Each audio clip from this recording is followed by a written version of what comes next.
Do ano. Na sala de hoje, ciências, né? Os animais precisam se alimentar, certo? O processo de nutrição dos animais, através dos alimentos, né? Que eles vão se nutrir. A gente também precisa se nutrir, né? A gente precisa comer para ter energia, para a gente estudar, para a gente fazer todas as atividades, a gente precisa ter energia. E essa energia vem de onde? Dos alimentos, né? Sim, os animais também, né? Eles precisam ter essa nutrição, eles precisam se alimentar. Por que eles precisam se alimentar? Para caçar, né? Obter alimentos, né? Certo? E até mesmo para reproduzir, eles precisam ter essa energia, certo? Igual a gente precisa de energia, eles também precisam de energia para fazer as atividades dele, né? No reino animal, de acordo com o hábito alimentar, as espécies podem ser classificadas como herbívoros, são se alimentam de vegetais, carnívoros, que se alimentam de carnes, né? Se alimentam de animais de carne, e tem os onívoros, que são aqueles que se alimentam tanto de vegetais como de animais. Primeiro que eu vou falar é dos herbívoros. Além deles ser herbívoros, que se alimentam de vegetais ou parte dos vegetais, né? Eles têm outra classificação dentro do próprio herbívoro, né? Eles têm aqueles que se alimentam de frutos, tem os que se alimentam de néctar da flor, né? E tem os que se alimentam de folhas, certo? Quando eles se alimentam de frutos, eles são chamados de frutíferos, como exemplos de espécie, morcego, pássaro, né? E quando se alimentam do néctar, é chamado nectarívoros, né? Que é o beija-flor, a abelha, e se alimentam de folhas, folívoros, né? É a capivara, o bicho preguiça. Aí eu botei imagem para vocês, o bicho preguiça, da abelha, uma de cada, né? E do morcego, ok? E, como eu já falei, agora os carnívoros, né? São os que se alimentam de outros animais, se alimentam de carne, né? Por exemplo, a onça, né? A piranha, o jacaré. E ainda tem outros que sugam sangue de outros animais, que é o sanguessuga e o carrapato, né? Certo? Aí eu botei aí a onça, né? A piranha e a sanguessuga, certo? São os que se alimentam de outros animais. E tem os onívoros, são aqueles que se alimentam tanto de plantas como se alimentam de outros animais, né? Nós, seres humanos, nós somos assim, a gente come planta como outros animais, né? A gente come alface, come fruta, e a gente também come o frango, né? A carne do boi, a carne do porco, né? Então a gente se alimenta das duas coisas. Então nós somos considerados onívoros, né? São os alimentos tanto de parte de vegetais como de animais. Aí eu botei o homem, os seres humanos, né? O porco, a galinha e a raposa. Aí eu botei as imagens aí para vocês. Detritívoros, né? O que são isso? Detritívoros, né? São aqueles animais que depois que outros animais morrem, eles vão lá e comem, certo? Certo? Aí o chamado urubu de cabeça preta, né? O cabeça preta é um exemplo de animal, o urubu, né? Que quando morre algum outro animal, ele vai lá e come, né? O animal já morto, certo? Né? O animal já está em decomposição, né? Certo? Eles ajudam para diminuir a carcaça, né? Dos animais que estão lá apodrecidos, né? É diferente. A proporcional dos outros animais também comem animais, mas eles vão e caçam e comem, né?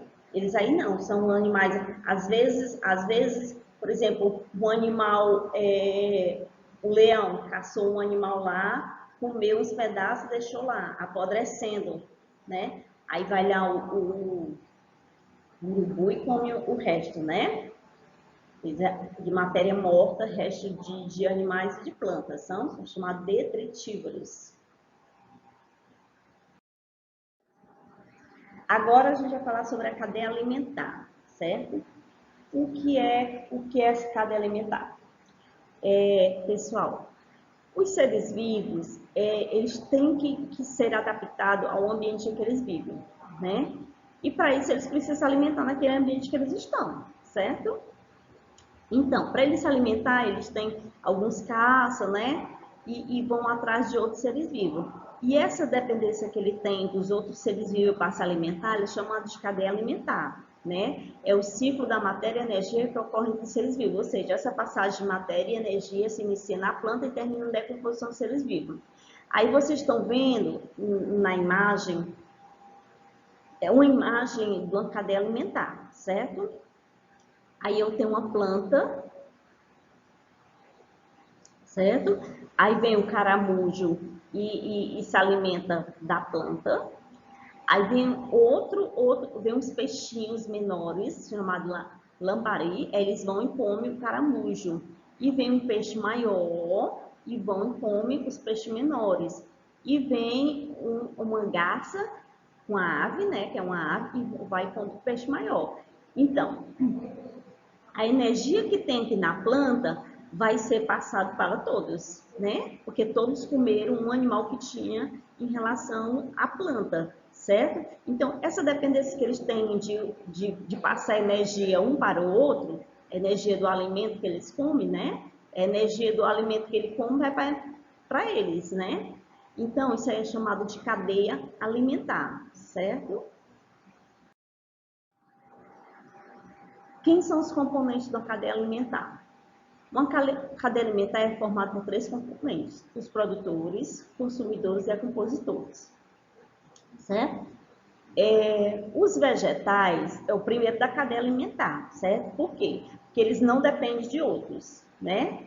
De outros ser vivo, né? Ele fabrica o próprio alimento dele, então ele é chamado de produtor, que ele produz o próprio alimento dele, certo? Já que o gafanhoto e o sapo é chamado de consumidor. Por quê? Porque eles têm que ir atrás do alimento dele, certo? Então, eles não fabricam o próprio alimento dele. Então, o gafanhoto tem que comer a planta e o sapo tem que comer o gafanhoto. Então, é isso aqui, eles são chamados de consumidores. E quando todos eles morrem, vem os decompositores, decompõem a matéria deles, né? Elas como se estivessem comendo a matéria deles, né? Vão se acabando a matéria para fungos e bactérias, né? Entre os consumidores existe os herbívoros, por exemplo, o gafanhoto aqui é um herbívoro, ele vai se alimentar de planta. E o sapo aqui, ele é carnívoro, porque ele se alimenta do gafanhoto, que é um animal, né? E como eu já falei aqui, tem os decompositores, são os fungos e bactérias, que vão decompor e eles também ajudam o solo, viu? Os decompositores, eles são muito importantes, certo? Para ajudar no solo, enriquecer o solo. Quando é que uma cadeia entra em desequilíbrio? Né? Se algum fator interferir em um dos animais, toda a cadeia sofre.